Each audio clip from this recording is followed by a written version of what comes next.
बिल्कुल भी बढ़ा चढ़ाकर नहीं बोल रहा। अगर वकांडा योंडू को वाइब्रेनियम वाला शॉक माउथ पीस दे देना तो भाई ये एक ही सांस में सीटी बजाकर थैनोस तक को बाय बाय कर दे। योंडू सच में माउथ गन किंग है। ये शब्द किसी और पर बोलो तो मजाक लगे, लेकिन योंडू की माउथ सच में मार देती है। बस हल्की सी विसल और सारे छोटे मोटे दुश्मन एक सेकंड में साफ। जिसने भी उसे धोखा दिया योंडू ने बिना मेहनत के सबको खत्म कर दिया। ऊपर से ये नीला भाई दिखने में थोड़ा स्कैरी है, दांत भी ऐसे कि लगे विलन मोड, लेकिन अंदर से दिल में पूरा सॉफ्ट कॉर्नर है। वो बोलता भी है, I like to put them all on my console, I can't tell you if I am joking और नॉट। यानी बाहर से एटीट्यूड, अंदर से पेन और लव दोनों। पहले वो ईगो के लिए काम करता था, बच्चों को पकड़कर बाउंटी के लिए ले जाता था। 9 साल का स्टार लॉर्ड भी ऐसे ही अर्थ से उठा लिया गया, लेकिन इस बार योंडू ने उसे आगे नहीं दिया, क्योंकि उसे पता चल गया था कि ईगो उन बच्चों के साथ क्या करता है। तो योंडू ने उस छोटे से किड को चुपचाप पाल लिया, चोरी करना सिखाया, गैलेक्सी में सर्वाइव करना सिखाया और उसे अपना स्पेस वाला शागिर्द बना दिया। लेकिन फिर स्टार लॉर्ड ने पावर स्टोन के लिए योंडू को बिट्रे कर दिया। योंडू ने अपने लोगों से साफ कहा, स्टार लॉर्ड मिला तो वो खुद उसे हैंडल करेगा। पर जब उसके लोग स्टार लॉर्ड को पकड़कर लाए,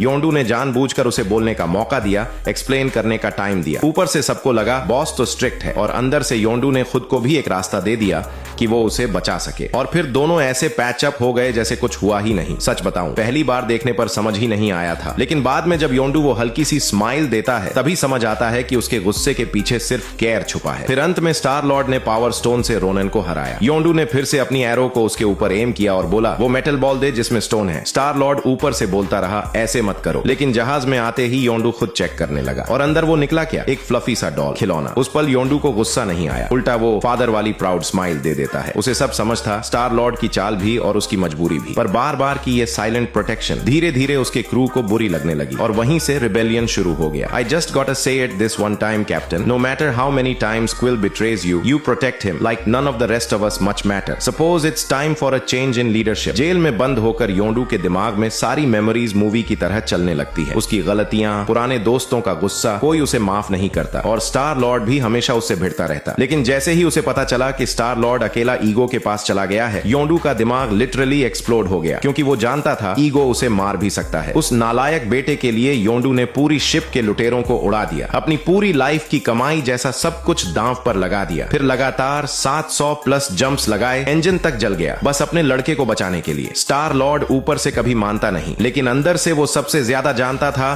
कि योंडू का प्यार कभी फेक नहीं था। जब भी वो फंसता, उसके माइंड में सबसे पहले योंडू का ही फेस आता, क्योंकि उसे भरोसा था कि वही आएगा। इसीलिए उसने गमोरा को अपना स्पेस सूट दे दिया था, क्योंकि उसे पता था योंडू बचा लेगा। लेकिन जब उसने खुद योंडू का सूट पहना तब वो टूट गया, क्योंकि इस बार कोई योंडू को बचाने नहीं आने वाला था। I am sorry I didn't do none of it right, I am damn lucky you are my boy. फिर फ्यूनरल में पूरी गैलेक्सी के रैवेजर्स को पता चला कि योंडू ने क्या किया था और सब उसे हाईएस्ट रिस्पेक्ट देने आए। और तब जाकर स्टार लॉर्ड को समझ आया कि जो इंसान अपनी अजीब सी स्टाइल में उसे बचाता रहा वो असली में योंडू ही था। लेकिन अफसोस ये समझ बहुत लेट आई। तो बस एक बात, जब तक गले लगाने का मौका है टाइट हक करो। जब तक आई लव यू बोल सकते हो दिल से बोलो, क्योंकि जो लोग सच में प्यार करते हैं वो बाद में सिर्फ मेमोरीज में चमकते रह जाते हैं।